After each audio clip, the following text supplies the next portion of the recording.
Hi everybody, today's technique topic is posture and positioning.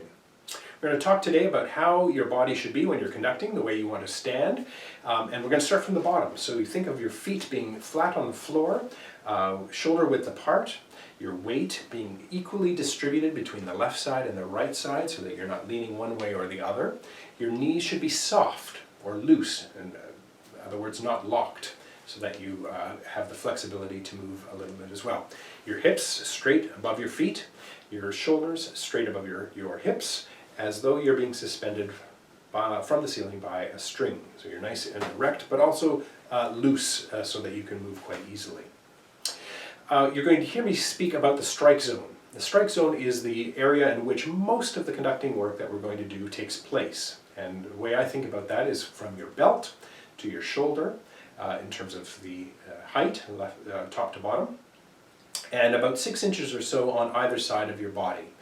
Sometimes we'll go beyond that, but most of what we do can fit within that box, the strike zone, sort of a baseball analogy, right?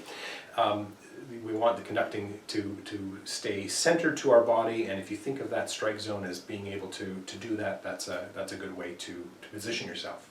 In terms of your hand position, by and large, for the most part, the default position is to have your palm to the floor, palm down. You want to create a little point of connection here by maybe bringing your thumb and your first finger together. Some people like to use their first and second finger, and you can try both and see what feels most natural and most comfortable for you. I have a habit of sometimes putting my pinky up like this, and I try to discourage that. I try to remember myself to keep my pinky down so that the focus of the pattern and the beating takes place here and not somewhere else.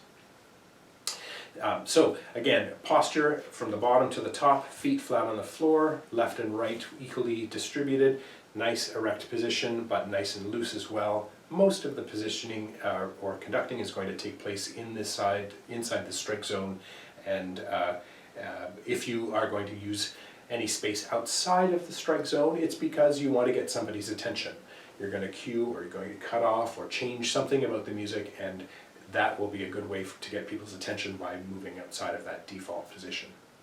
Today's technique topic, posture and positioning.